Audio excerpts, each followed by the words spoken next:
So properties మనం ఎన్ని రకాలని చెప్పుకున్నామో ప్రీవియస్ క్లాస్ లో. Let out property, self occupied property, deemed to be let out property.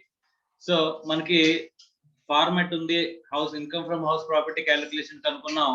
ఏమున్నాయమ్మా, gross annual value first చూస్తాము, అందులోంచి ఏం మైనస్ చేయాలి, మున్సిపల్ ట్యాక్సెస్ పెయిడ్ మైనస్ చేస్తాం, మిగిలి తీసేస్తే నెట్ యాన్యువల్ వాల్యూ. అమ్మా మున్సిపల్ ట్యాక్సెస్ అనేది, ప్రాపర్టీ ట్యాక్సెస్ అనేవి ఎవరు లెవీ చేస్తారంటే లోకల్ గవర్నమెంట్ లెవీ చేస్తుంది అనుకున్నాం. ఆ లోకల్ గవర్నమెంట్ లెవీ చేసే ట్యాక్సెస్ పే చేస్తే మాత్రమే మైనస్ అవుతాయి. ఓకే, ఆ తర్వాత నెట్ యాన్యువల్ వస్తుంది. నెట్ యాన్యువల్ నుంచి ఏం చేస్తాం, స్టాండర్డ్ డిడక్షన్. స్టాండర్డ్ డిడక్షన్ ఎంత అంటే 30% ఆఫ్ ఎన్ఏవి అని చెప్పేసి అన్నారు. అది కాకుండా interest on borrowed capital for the construction or purchase, whatever the case. ఆ ప్రాపర్టీ పర్చేజ్ కోసం కానీ కన్స్ట్రక్షన్ కోసం కానీ లోన్ కనుక బారో చేసినట్లయితే, ఆ బారోడ్ లోన్ మీద ఇంట్రెస్ట్ కనుక లెవీ చేసినట్లయితే ఆ ఇంట్రెస్ట్ అనేది మనం మైనస్ చేసుకోవచ్చు అంట. అంటే ఓన్లీ స్పెసిఫిక్ ఇక్కడ చెప్పిన ఐటమ్స్ అయినా సరే అడిషనల్ గా మనం ఏమైనా ఎక్స్పెండిచర్ క్లెయిమ్ చేసుకోవచ్చు అంటే ఇక్కడ స్పెసిఫిక్ ఫార్మాట్ అన్నాడు కాబట్టి ఇవి చెవి తప్ప ఇంకేది కూడా మనం క్లెయిమ్ చేయడానికి లేవు. సార్ ఒకవేళ రిపేర్స్ మెయింటెనెన్స్ జరిగింది అనుకోండి సార్, అప్పుడు పరిస్థితి ఏంటి, అవన్నీ కూడా మనం 30% లోనే అలౌడ్ కింద తీసుకుంటాము. స్టాండర్డ్ డిడక్షన్ అనేది 30% లోనే, 30% ఆఫ్ ఎన్ఏవి లోనే మొత్తం అన్ని ఆల్ ఇంక్లూడెడ్ గా తీసుకుంటాం. అంటే standard deduction of 30% of NAV కాకుండా ఎక్స్ట్రాగా మనకి అలౌ చేసేవి ఏంటమ్మా, రెండు. ఒకటేంటి, మున్సిపల్ ట్యాక్సెస్ పెయిడ్, తర్వాత ఇంట్రెస్ట్ ఆన్ బారోడ్ క్యాపిటల్, తప్ప ఇంకేమి అలౌ చేయరంట. ఓకేనమ్మా, is it clear or not? Right. So ఆ మున్సిపల్ ట్యాక్సెస్ కూడా పే చేస్తేనే అలౌ చేస్తారు. ఇదేంటిది, లెట్అవుట్ ప్రాపర్టీకి సంబంధించిన క్యాలిక్యులేషన్. లెట్అవుట్ ప్రాపర్టీకి డీమ్డ్ టు బి లెట్అవుట్ ప్రాపర్టీకి ఏమైనా డిఫరెన్స్ ఉంటుందా సార్ క్యాలిక్యులేషన్ లోనంటే? No difference. ఓకే, కానీ ఒకటే ఏంటమ్మా, గ్రాస్ యాన్యువల్ వాల్యూ డిటర్మినేషన్ లో మనకి యాక్చువల్ రెంట్ ని కన్సిడర్ చేస్తాం లెట్అవుట్ ప్రాపర్టీలో. సో యాక్చువల్ రెంట్ ఉండదు డీమ్డ్ టు బి లెట్అవుట్ ప్రాపర్టీలో, while arriving at the gross annual value. అదొక్కటే డిఫరెన్స్, మీకు ఏ డిఫరెన్స్ కూడా మనకి లేదని చెప్పేసి చెప్పుకున్నాం. ఇక్కడ లెట్అవుట్ కి డీమ్డ్ టు బి లెట్అవుట్ కి. ఓకే, అక్కడ కూడా మున్సిపల్ ట్యాక్సెస్ పే చేస్తే మైనస్ చేస్తాం, స్టాండర్డ్ డిడక్షన్ 30% ఆఫ్ ఎన్ఏవి ఇస్తాం, తర్వాత ఇంట్రెస్ట్ ఆన్ బారోడ్ క్యాపిటల్ కూడా మనం మైనస్ చేసుకుంటాం. సో ఈ రెండింటి కాకుండా ఇంకా మనకి ఏమన్నా ఉందా సార్ అంటే సెల్ఫ్ ఆక్యుపైడ్ ప్రాపర్టీ అన్నారు. సెల్ఫ్ ఆక్యుపైడ్ ప్రాపర్టీకి గ్రాస్ యాన్యువల్ వాల్యూ ఎంత అన్నారమ్మా, నిల్. సో రెండు ప్రాపర్టీస్ తీసుకొచ్చి మనం ఆ రెండు ప్రాపర్టీస్ యొక్క గ్రాస్ యాన్యువల్ వాల్యూ నిల్ కాబట్టి అందులోంచి మనకి మున్సిపల్ ట్యాక్సెస్ పే చేస్తే కూడా మైనస్ చేసుకోవడానికి ఉండదంటమ్మా. సో కాబట్టి నెట్ యాన్యువల్ వాల్యూ కూడా ఏమవుతుంది, nil. So net annual value nil అయినప్పుడు 30% ఆఫ్ ఎన్ఏవి ఏమైనా ఉంటుందా, ఉండదు. కాబట్టి the format is very simple with respect to self occupied property. ఏముంటుందంటమ్మా, so only deduction is allowed is interest on borrowed capital. So కాబట్టి ఇక్కడ నెట్ రిజల్ట్ వచ్చే అవకాశం ఏం అవకాశం ఉంది, ఏదర్ జీరో కానీ లాస్ కానీ, ఏదర్ జీరో కానీ లాస్ కానీ అక్కడ సెల్ఫ్ ఆక్యుపైడ్ ప్రాపర్టీలో. But in case of let out property or deemed to be let out properties లో ఏ అవకాశాలు ఉన్నాయి, ఇన్కమ్ రావచ్చు, జీరో రావచ్చు, లాస్ రావచ్చు. ద ప్రిడిక్టబుల్ అంటే మనం ప్రిడిక్ట్ చేస్తున్నాం అంటే అవుట్కమ్, ప్రిడిక్టబుల్ అవుట్కమ్ అంటే ఏమిటమ్మా, either income or zero or loss. Okay, అదే ఇప్పుడు సెల్ఫ్ ఆక్యుపైడ్ ప్రాపర్టీలో అయితే కనుక ఏదర్ జీరో ఆర్ లాస్, అంతే. అర్థమైందమ్మా? Right. So with this background we'll start with the gross annual value determination. So before moving further ఒకసారి just ఒక brief aspect అనేది మనం చూద్దామమ్మా. సో కంప్యూటేషన్ ఆఫ్ ఇన్కమ్ అంటున్నాడమ్మా. కంప్యూటేషన్ ఆఫ్ ఇన్కమ్ అని చెప్పేసి అంటే ఏ కంప్యూటేషన్ అమ్మా, ఇక్కడ computation of income from house property. Okay, right. So చూడండి, all house properties are divided into following 4 categories అని అన్నాడు. మనం 3 కేటగిరీస్ చెప్పుకున్నాం. ఇంకో కేటగిరీ ఉంది, ఇంకో కేటగిరీ ఏమన్నా మా property held and stock in trade. Held and stock in trade అది వేరేగా చెప్పుకుంటామని చెప్పేసి చెప్పాను. ప్రస్తుతానికి మీకు కావాల్సిన ఈ 3, ఆ తర్వాత అది సెపరేట్ స్పెషల్ ఆస్పెక్ట్ కింద మనం నేర్చుకుందాం. Okay, right. So 4 categories for the purpose of explaining principles అన్నాడు. ఫస్ట్ ఏంటమ్మా, లెట్అవుట్ ప్రాపర్టీ. మా section 23 sub section 1. Okay, so self occupied property or unoccupied property. ఎందుకన్నాడమ్మా self occupied property or unoccupied property అని చెప్పేసి? ఎందుకంటే మనకి లెట్అవుట్ ప్రాపర్టీ కాని properties అన్నిటినీ కూడా మనం ఉన్న వాటిల్లోంచి మనం చూస్ చేసుకోవచ్చు. ఎన్ని చూస్ చేసుకోవచ్చు, ఈవెన్ దో మనం సెల్ఫ్ ఆక్యుపైడ్ అక్కడ లేకపోయినా సరే అక్కడ సెల్ఫ్ ఆక్యుపైడ్ గా ఉన్నట్టుగా మనం తీసుకోవచ్చు. వేరే ప్రాపర్టీలో సెల్ఫ్ ఆక్యుపైడ్ గా ఉన్నాను నేను, కానీ ఈ ప్రాపర్టీ నేను సెల్ఫ్ ఆక్యుపైడ్ కింద తీసుకొచ్చా అదర్ లెటర్ ప్రాపర్టీస్ లో చాయిస్ ఉందా లేదమ్మా? టోటల్ గా ఉన్న ప్రాపర్టీస్ లోంచి first business are profession use చేస్తున్న ప్రాపర్టీస్ తీసేస్తాం, మిగిలిన ప్రాపర్టీస్ లో లెటర్ ప్రాపర్టీస్ చూసుకుంటాం, ఆ లెటర్ ప్రాపర్టీస్ ని కూడా తీసి పక్కన పెట్టేస్తాం. మిగిలిన ప్రాపర్టీస్ లో మనం చాయిస్ ఉందా లేదా మనకి అంటే ఎస్ చాయిస్ ఉంది. కాబట్టి సెల్ఫ్ ఆక్యుపైడ్ లేదా అన్ఆక్యుపైడ్ ప్రాపర్టీని కూడా మనం సెల్ఫ్ ఆక్యుపైడ్ తీసుకోవచ్చు కదమ్మా, ఎస్ ఆర్ నో? సో అందుకోసం చెప్పేసి self occupied or unoccupied property అన్నాడు సెక్షన్ 23(2)(a అండ్ b అన్నాడు. ఓకే, తర్వాత deemed to be let out property అన్నాడు సెక్షన్ 23 సబ్సెక్షన్ 4 అని చెప్పేసి చెప్తున్నాడు. Property held as stock in trade 23 subsection 5 ఇది మనం లాస్ట్ లో తర్వాత మాట్లాడుకుంటాం. అర్థమైందా? Is it clear or not? Right.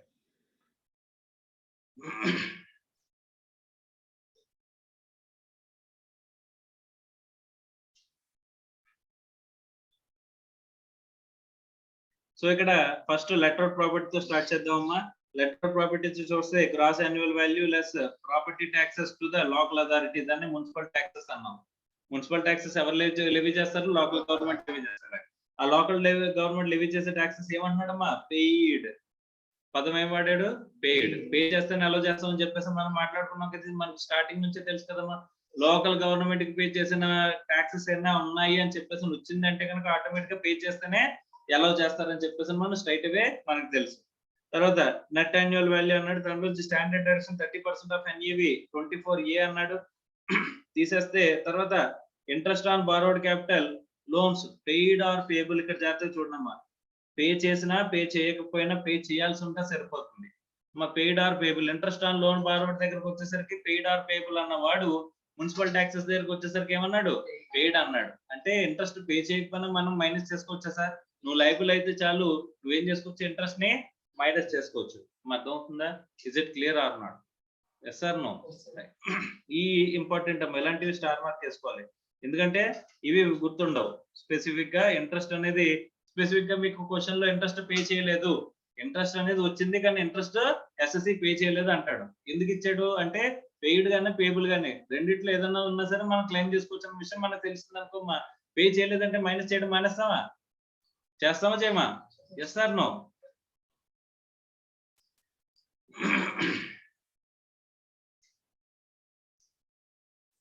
So ఇప్పుడు మనం ఏం చూస్తున్నాం అంటే గ్రాస్ యాన్యువల్ వాల్యూ డిటర్మినేషన్ అమ్మా. మనం ఫార్మాట్ లో లెట్ అవుట్ ప్రాపర్టీ స్టార్ట్ చేసాం, 23 సబ్సెక్షన్ 1 స్టార్ట్ చేసుకున్నాం అమ్మా. 23 సబ్సెక్షన్ 1 స్టార్ట్ చేసుకున్న దాంట్లో ఫస్ట్ ఏమున్నది? గ్రాస్ యాన్యువల్ వాల్యూ అన్నాడు. సో ఒక్కొక్క ఆస్పెక్ట్ చూసుకుంటూ వద్దాం ఫార్మాట్ లో, అర్థమైందా? సో ఫార్మాట్ లో ఫస్ట్ థింగ్ ఏముంది? Gross annual value determination. Okay, so gross annual value determination కి వస్తే కనుక so compare gross annual value determination for the purpose of ఏంటంట? Let out property. Let out ప్రాపర్టీకి మనం ఏం చేస్తున్నాం? Gross annual value determination. Okay, so step 1 ఏం చేయాలంటమ్మా? Compare fair rent with the municipal value అని చెప్పేసి అని అంటాడమ్మా.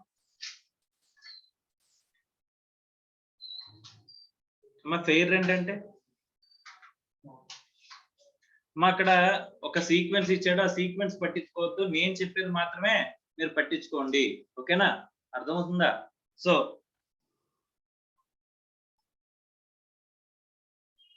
ఇటు పక్క రాస్తున్నాను చూడమ్మా. స్టెప్ 1 ఏంటి? కంపేర్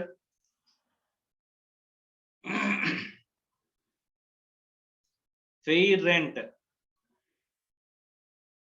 విత్ ఏం చూడాలంటమ్మా?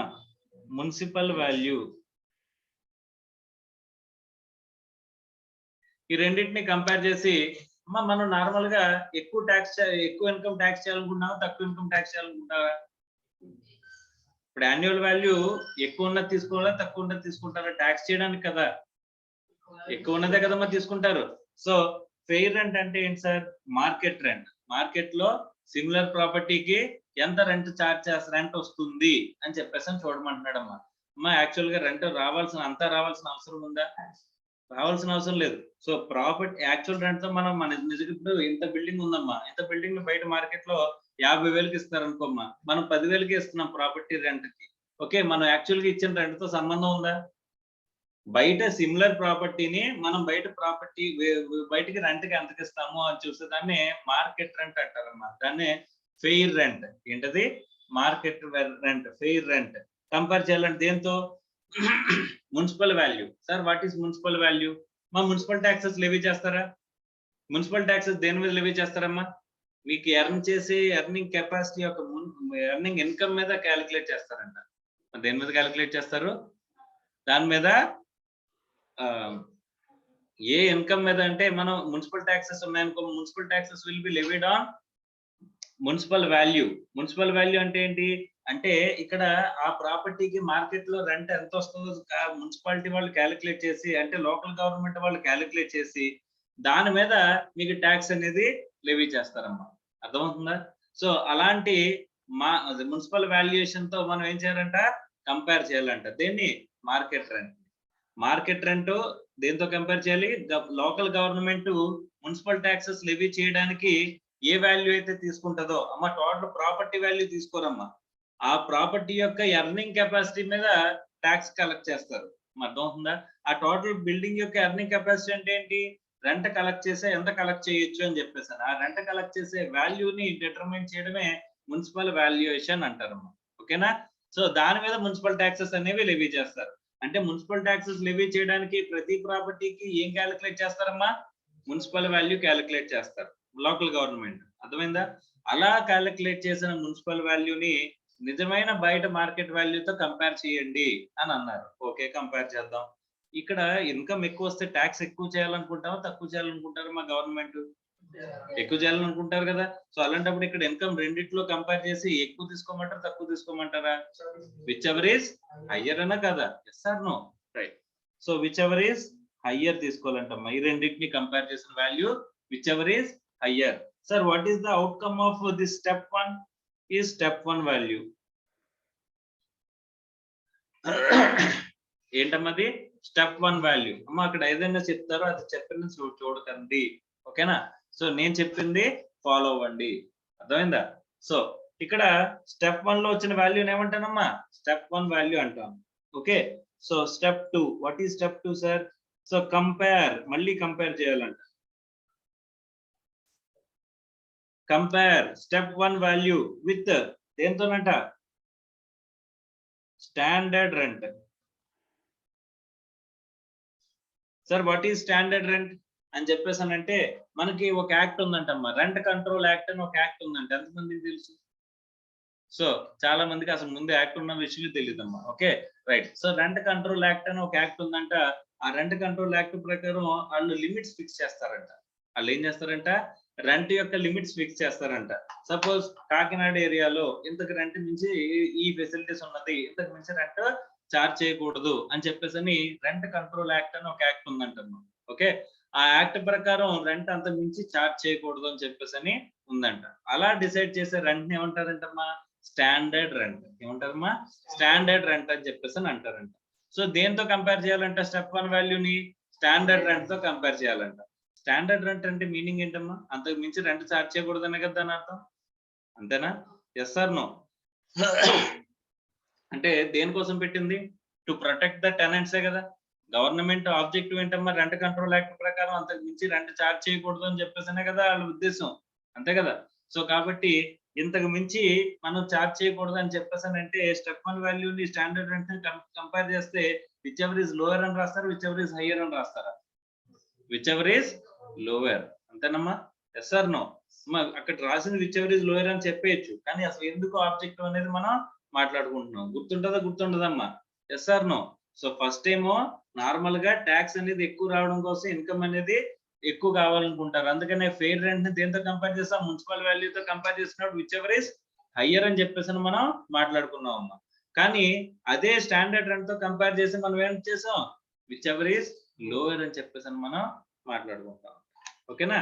So standard step 1 value with standard rent compare చేసి విచ్ ఎవర్ ఈస్ లోవర్.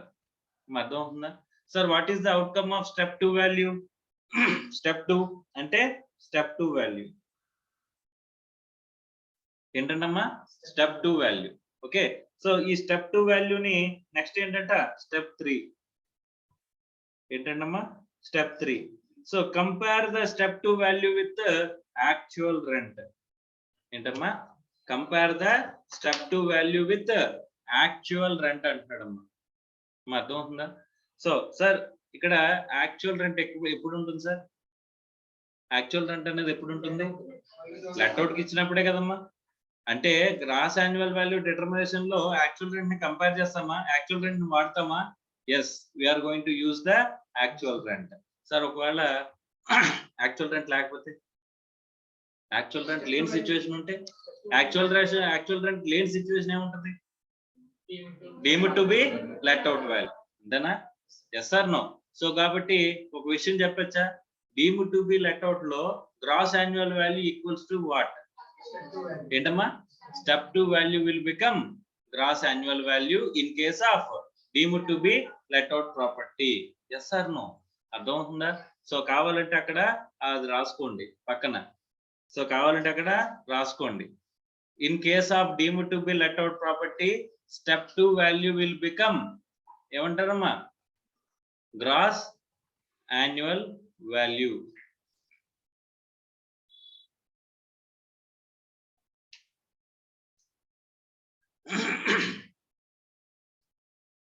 ఓకేనా? రైట్ సార్, ఇక్కడ ఫస్ట్ స్టెప్ సెకండ్ స్టెప్ లో ఒక చిన్న డౌట్ అడుగుతాను, చెప్పండి అమ్మా. ఎక్కడైనా సరే స్టెప్ 1 లో ఫెయిర్ రెంట్ కానీ మున్సిపల్ వాల్యూ కానీ రెండింటిలో ఒకటి ఇవ్వలేదు అనుకోమ్మా, ఒకటి ఇచ్చాడు ఇంకొకటి ఇవ్వలేదు, అప్పుడు ఏం చేస్తాం? ఇచ్చిన వాల్యూ తీసుకుని విచ్ ఎవర్ ఈస్ హయ్యర్ తీసుకోవచ్చు. అంతేనా? ఇవ్వని వాల్యూ 0 వేసుకున్న ప్రాబ్లం లేదు కదమ్మా, విచ్ ఎవర్ ఈస్ హయ్యర్ వేసుకున్న ప్రాబ్లం లేదు. కానీ స్టెప్ 2కి వచ్చేసరికి స్టాండర్డ్ రెంట్ ఇవ్వలేదు అనుకోమ్మా, అప్పుడు 0 వేసుకొచ్చే స్టాండర్డ్ రెంట్ ప్లేస్ లో 0 వేస్తే ఏమవుద్ది? విచ్ ఎవర్ ఈస్ లోవర్ వేసుకుంటే ఏమవుద్ది? 0 అయిపోద్ది. అర్థమైందమ్మా? ఒకవేళ స్టెప్ 2 వాల్యూలో మనకి సపోజ్ స్టెప్ 2 వాల్యూలో మనకి స్టాండర్డ్ రెంట్ అనేది ఇవ్వలేదు అనుకోమ్మా, అప్పుడు ఏం చేయాలి? మనకు కనుక స్టాండర్డ్ రెంట్ కనుక ఇవ్వకపోతే సింపుల్ గా ఏం తీసుకోవాలంట? Step 1 value will become step 2 value. అర్థమవుతుందా? ఇంకా పూర్తిగా ఏం మైనస్ చేసేయాలంటమ్మా, మనం ఏం తీసేయాలి? స్టెప్ 2 ని ఎలిమినేట్ చేసేయండి. అర్థమైందా? So in case of standard rent రాసుకోండి, అది కూడా. In case of standard rent not given,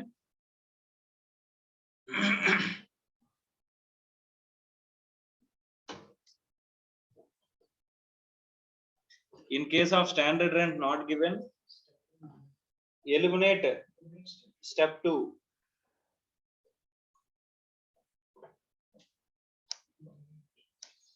And step 1 value will become step 2 value.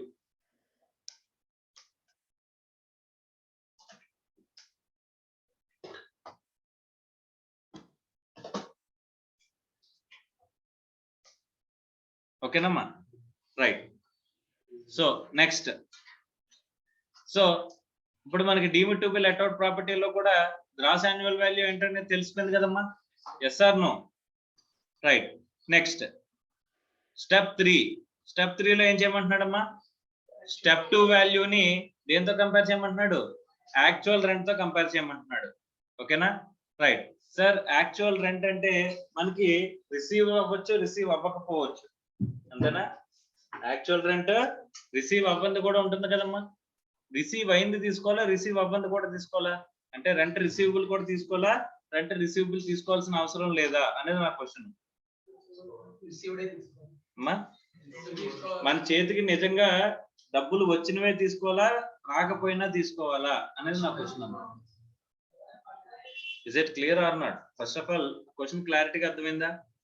So actual rent అన్నప్పుడు యాక్చువల్ రెంట్ అనేది నీకు చేతికి వచ్చింది తీసుకోవాలా, రావాల్సింది తీసుకోవాలా? మరి రావాల్సిందంటే టోటల్ గా ఫిక్స్ చేసిన వాల్యూ, టోటల్ గా రెంట్ 20,000 ఫిక్స్ చేశానమ్మా. రెంట్ 20,000 పర్ మంత్ ఫిక్స్ చేశాను మేము. అలాగా 12 months కి నాకు 2,40,000 రెంట్, అంతేనా? సో కానీ నా టెనెంట్ 1 రూపాయి కూడా పే చేయలేదంట. ఓకే, ఇప్పుడు యాక్చువల్ రెంట్ అని ఎంత తీసుకోవాలి నేను? యాక్చువల్ రెంట్ అని చెప్పేసి ఎంత తీసుకోవాలి? 2,40,000 తీసుకోవాలా, లేకపోతే ఏమీ రాలేదు కాబట్టి యాక్చువల్ రెంట్ 0 తీసుకోవాలా? 2,40,000 తీసుకోవాలా? అంటే రాకపోయినా సరే మనం ఫిక్స్ చేసిన వాల్యూకే మనం ఫిక్స్ అయిపోవాలా అనేది నా క్వశ్చన్ అమ్మా. Yes or no? Right. So ఇక్కడ దానికోసమే ఇక్కడ ఏం చెప్తున్నాడంటేనమ్మా, ఒకవేళ యాక్చువల్ రెంట్ ఫిక్స్ చేసిందే తీసుకోమంటున్నాడు ఫస్ట్. దాన్ని దేంతో కంపేర్ చేయమంటున్నాడమ్మా? స్టెప్ 2 వాల్యూతో కంపేర్ చేయమంటున్నాడు. ఓకేనా? సో ఒకవేళ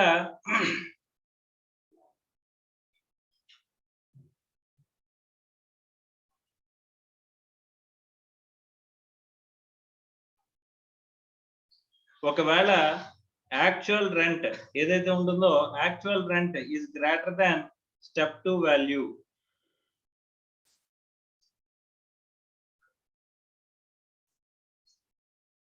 అమ్మా ఇక్కడ యాక్చువల్ రెంట్ ని దేంతో కంపేర్ చేయమంటున్నాడమ్మా?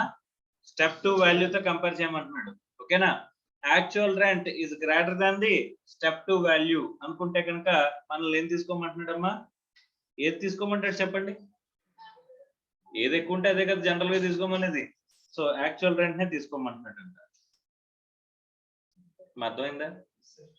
సో తర్వాత actual rent is less than the fair rent. Sorry, fair rent అంటే స్టెప్ 2 వాల్యూ. మన దృష్టిలో ఏంటమ్మది?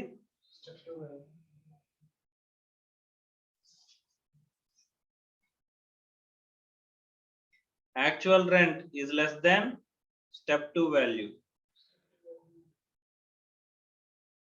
అనుకుంటే కనుక, సార్ ఇక్కడ యాక్చువల్ రెంట్ అనేది తీసుకునేటప్పుడు ఏ వాల్యూ తీసుకోవాలన్నారమ్మా? రెంట్ ఫిక్స్ చేసింది తీసుకోవాలన్నారు. ఒకవేళ అన్రియలైజ్డ్ అయినా ఉండిపోతే, ఒకవేళ ఇంకెప్పటికీ రాదు అన్న అన్రియలైజ్డ్ అమౌంట్ అయినా ఉండిపోతే అప్పుడేం చేయాలమ్మా? అప్పుడేం చేయాలంటే అన్రియలైజ్డ్ రెంట్ ని మనం డైరెక్ట్ గా యాక్చువల్ రెంట్ లోకి మైనస్ చేయకూడదు, unless otherwise it satisfies conditions. అర్థమవుతుందా? ఏం సాటిస్ఫై చేయాలంటమ్మా? కండిషన్ సాటిస్ఫై చేయాలంట. ఓకే, సో ఒక 4 కండిషన్స్ ఇచ్చారంట. ఆ 4 కండిషన్స్ ని మైనస్ 4 కండిషన్లు సాటిస్ఫై చేస్తే ఇక్కడ యాక్చువల్ రెంట్ అనేది మనం దేంతో ఏం చేసుకుంటాం? యాక్చువల్ రెంట్ అనేది తీసుకునే చోట మనం ఏం తీసుకోవాలంట? ఏఆర్ మైనస్ యూఆర్ తీసుకోవాలంట. యూఆర్ అంటే unrealised rent. So AR minus UR ఎప్పుడు తీసుకోవాలి? అన్రియలైజ్డ్ రెంట్ అనే కండిషన్స్ సాటిస్ఫై చేస్తే అప్పుడు ఏఆర్ మైనస్ యూఆర్ అనేది తీసుకోవాలంటమ్మా. Okay sir, what are those conditions అని చెప్పేసానంటే ఇక్కడ చూడండమ్మా, అన్రియలైజ్డ్ రెంట్ అంటున్నాడు. Unrealised rent.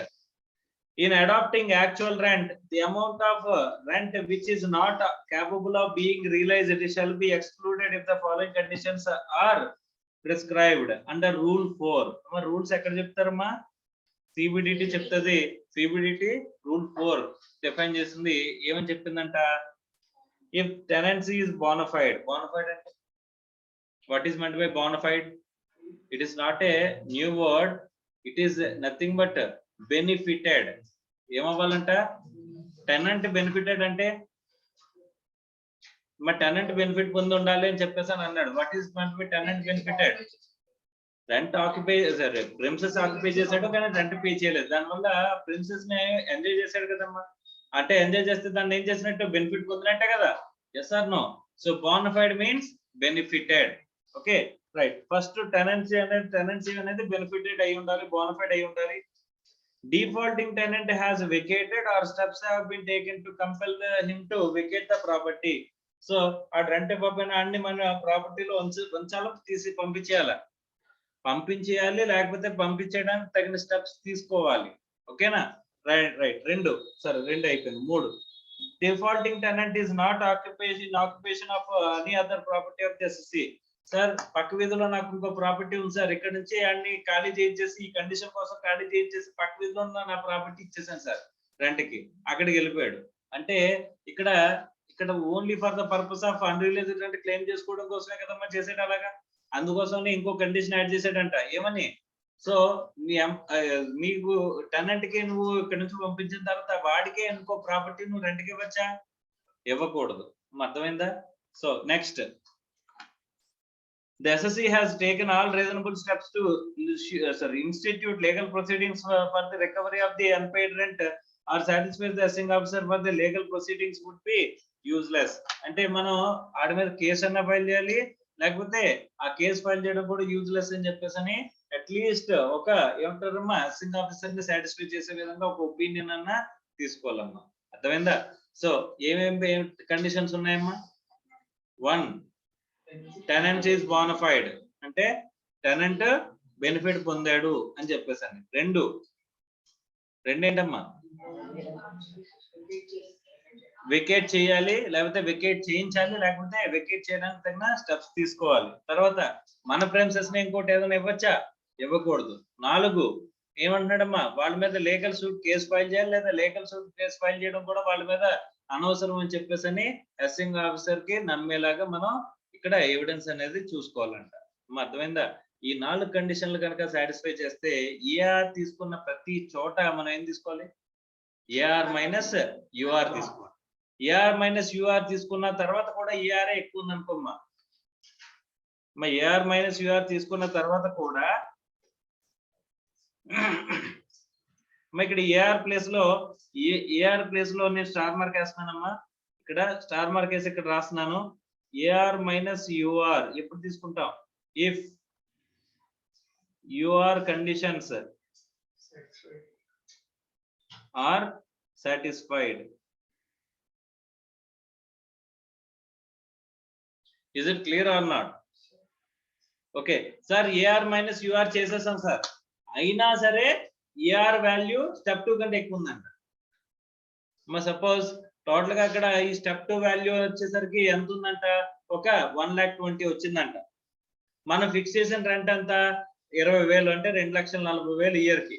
అందులో 40,000 పే చేయలేదంట ఎవరు? Tenant.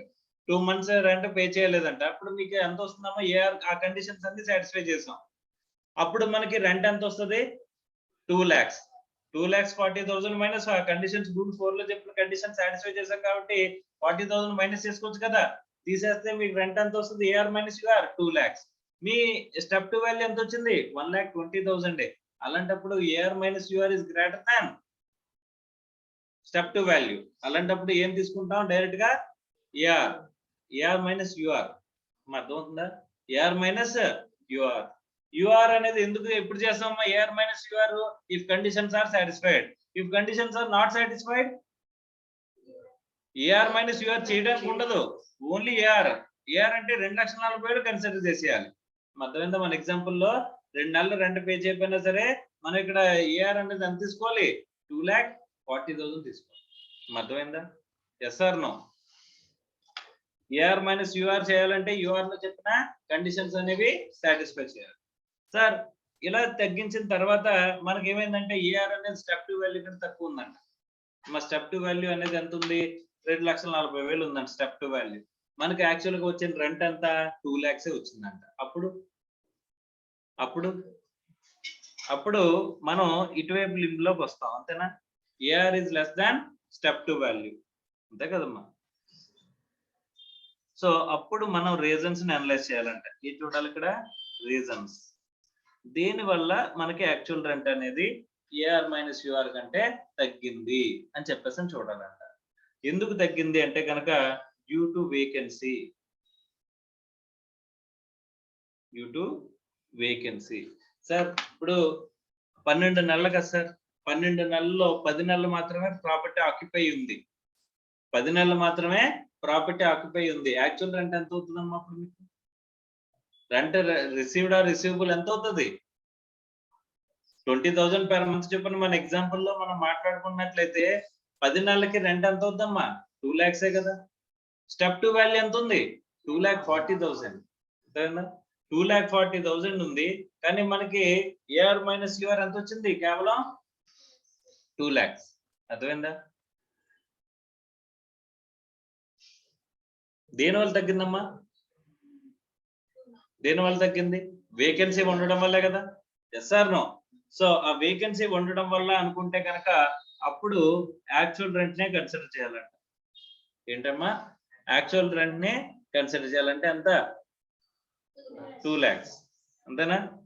Sir any other reason ఏంటంటే ఎనీ అదర్ రీజన్ అనుకుంటే కనుక అప్పుడు స్ట్రైట్ అవే స్టెప్ 2 వాల్యూని మనం తీసుకోవాలంట. ఏ వాల్యూని తీసుకోవాలి? స్టెప్ 2 వాల్యూని తీసుకోవాలి. సార్ ఎనీ అదర్ రీజన్ అంటే ఏముంటాయి సార్? ఎగ్జాంపుల్ కి చూద్దాం. నేను ఒక ప్రాపర్టీ ఉంది, ఆ ప్రాపర్టీలో 4 months సెల్ఫ్ ఆక్యుపైడ్ ఉన్నానంట, నేనే ఉన్నాను. మిగతా 8 నెలలు మాత్రమే నేను ఏం చేశానమ్మా? రెంట్కి ఇచ్చాను. అర్థమవుతుందా? మిగిలిన 8 నెలలు మాత్రమే నేను ఏం చేశాను? రెంట్కి ఇచ్చాను. సార్ ఇక్కడ స్టెప్ 2 వాల్యూ అనేది ఉంటుంది కదమ్మా, స్టెప్ 2 వాల్యూ అనేది ఇయర్ కి వాల్యూ వస్తుందా, 8 months కే వాల్యూ వస్తుందా? మా step 2 value will be here. ఎక్కడ కూడా ఈ ఎన్ని మంత్స్ అని చెప్పలేదు కదా, రైట్. టోటల్ గా ఎన్ని ఇయర్ మొత్తానికి వాల్యూ వస్తుందమ్మా, అంతేనా? రైట్. కానీ నేను ఎన్నాళ్ళు 4 months నేను రెంట్కి ఇవ్వాల, 4 months నేను సెల్ఫ్ ఆక్యుపైడ్ ఉన్నాను. అర్థమైందా? సపోజ్ స్టెప్ 2 వాల్యూ వచ్చేసరికి 2,40,000 అనుకోండి. స్టెప్ 2 వాల్యూ ఎంత? 2,40,000. సో అందులో ఎన్నాళ్ళు మాత్రమే నేను రెంట్కి ఇచ్చానమ్మా? 8 months మాత్రమే రెంట్కి ఇచ్చాను. ఎంత వచ్చింది? సపోజ్ 20,000కి రెంట్కి ఇచ్చాను అనుకోండి, అప్పుడంతా 1,60,000. So 1,60,000 is less than 2,40,000. Reason ఏంటి? వేకెన్సీయా? ఖాళీగా ఉందా? మీరేం చేశారు? సెల్ఫ్ ఆక్యుపైడ్ కొన్నారు. ఇట్ ఈస్ అదర్ దాన్ వేకెన్సీయే కదమ్మా. అదర్ దాన్ వేకెన్సీ అంటే ఇప్పుడు ఏం వాల్యూ తీసుకుంటారమ్మా? Step 2 value will become gross annual value అని చెప్పేసి అని అంటున్నాడు. అంటే ఓన్లీ ఇక్కడ మనకి ఏ రీజన్ వల్ల మాత్రమే అలో చేస్తున్నారమ్మా? Only the reason is due to vacancy ఉంటే మాత్రమే యాక్చువల్ రెంట్ ని తీసుకోమంటున్నారంట.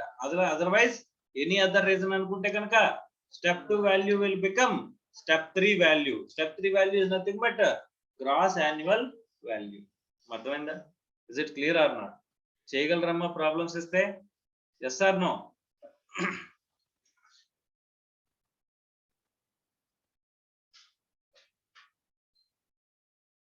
సో ఇది గ్రాస్ యాన్యువల్ వాల్యూ డిటర్మినేషన్ అమ్మా.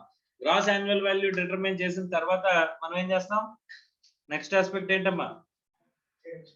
మున్సిపల్ ట్యాక్సెస్ మైనస్ చేయడం.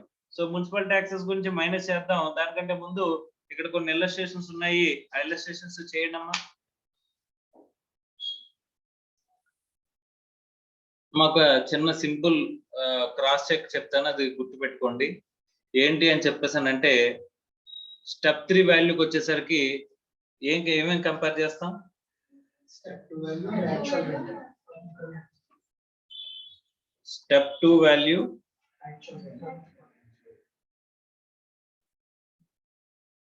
యాక్చువల్ రెంట్, అంతే కదమ్మా? సో యాక్చువల్ రెంట్ లో వేకెన్సీ పీరియడ్ దగ్గర ఇంక్లూడ్ అయి ఉంటుందా, ఇంక్లూడ్ అవుతా? యాక్చువల్ రెంట్ లో వేకెన్సీ పీరియడ్ ఇంక్లూడ్ అవుతుంది. నిజంగా వచ్చిన రెంట్ అంత అంటే వేకెన్సీ పీరియడ్ ఉన్నది కూడా ఇంక్లూడ్ చేస్తారా? లేదు కదా. సో యాక్చువల్ రెంట్ లో ఏమి ఇంక్లూడ్ అవ్వదు? వేకెంట్ రెంట్ అనేది, వేకెంట్ పీరియడ్ కి సంబంధించిన రెంట్ అనేది ఇంక్లూడ్ అవ్వదు, అంతేనా? సో ఏం చేస్తారంటే యాక్చువల్ రెంట్ కి ఈ వేకెంట్ పీరియడ్ రెంట్ ని యాడ్ చేయండి అమ్మా. ఇది మనకి జస్ట్ క్రాస్ చెకింగ్ అంతే. అర్థమైందా? ఇదేమి నేను ఫార్మాట్ లో చెప్పట్లేదు, అర్థమవుతుందా? రైట్. ఈ యాక్చువల్ రెంట్ ఏదైతే వస్తుందో యాక్చువల్ రెంట్ కి వేకెంట్ పీరియడ్ రెంట్ ని యాడ్ చేయండి. ఏం చేయాలి? వేకెంట్ పీరియడ్ రెంట్ ని రాకపోయినా సరే వచ్చింది అనుకుని యాడ్ చేయండి. యాడ్ చేసిన తర్వాత వాల్యూని స్టెప్ 2 తో కంపేర్ చేయండి. అర్థమవుతుందా? ఈ యాడ్ చేసిన తర్వాత వాల్యూని స్టెప్ 2 తో కంపేర్ చేయండి. అప్పుడు యాక్చువల్ రెంట్ వచ్చింది అనుకోమ్మా ఎక్కువ, అప్పుడు యాక్చువల్ రెంట్ వచ్చింది అనుకోమ్మా ఎక్కువ. అప్పుడు యాక్చువల్ రెంట్ కనుక వచ్చినట్లయితే అప్పుడు ఈ విచ్ ఎవర్ ఇస్ లెస్ అనేటప్పుడు చూసినప్పుడు అంటే ఇక్కడ యాక్చువల్ రెంట్ అనేది తగ్గడానికి కారణం ఏంటి? వేకెన్సీ అనేది అర్థమవుతుందా? అవునా? యాక్చువల్ రెంట్ తగ్గింది, ఇలా కనుక ఈ వేకెన్సీ పీరియడ్ యాడ్ చేసేసాం అనుకోమ్మా, అప్పుడు ఏమని వస్తుంది? యాక్చువల్ రెంట్ ఎక్కువ వస్తే ఏమంటాం? యాక్చువల్ రెంట్ నే తీసుకోమంటాం, అంతేనా? Yes or no? అంటే కేవలం వేకెంట్ పీరియడ్ వల్ల, వేకెంట్ పీరియడ్ లో ఉన్న రెంట్ వల్ల మాత్రమే మనకి ఏమైంది? యాక్చువల్ రెంట్ స్టెప్ 2 వాల్యూ కంటే తగ్గినట్టు. అర్థమైందా? అప్పుడు మనం యాక్చువల్ రెంట్ తీసుకోవాలి. లేదు అనుకుంటే సార్ ఇక్కడ ఎలా కంపేర్ చేసినా స్టెప్ 2 వాల్యూ ఎక్కువ ఉంది సార్, ఇలా వేకెంట్ పీరియడ్ ని యాడ్ చేసేసిన యాక్చువల్ రెంట్ కి వేకెంట్ పీరియడ్ రెంట్ ని యాడ్ చేసేసిన తర్వాత కూడా స్టెప్ 2 వాల్యూ ఎక్కువ ఉంది సార్ అనుకున్నారు అనుకోమ్మా, డ్యూ టు వేకెన్సీ వల్ల కాదు, ఎనీ అదర్ రీజన్ వల్ల ఇక్కడ యాక్చువల్ రెంట్ తక్కువ ఉన్నట్టు. అర్థం అవుతుందా? Yes or no? సో అలాంటప్పుడు ఏ వాల్యూ తీసుకుంటాం? స్టెప్ 2 వాల్యూ తీసుకుంటాం. అర్థం అవుతుందా? Is it clear or not? Simple cross check అన్నమాట ఇది, రివర్స్ క్యాలిక్యులేషన్ లో క్రాస్ చెక్. ఓకేనా? చేయండి. మా ఒకసారి ప్రాబ్లం నెంబర్ 9 చూడండి అమ్మా. ప్రాబ్లం నెంబర్ 9 చూడండి. Sri Krishna Rao owns a house in LP. Municipal value of the property 84,000. During 21-22, property was self-occupied for 2 months and let out 9,000 per month from June 2021 onwards. The tenant vacated on 30th November 2021 and the property remains vacant during December and January. From the February again, it was let out for 10,000 per month.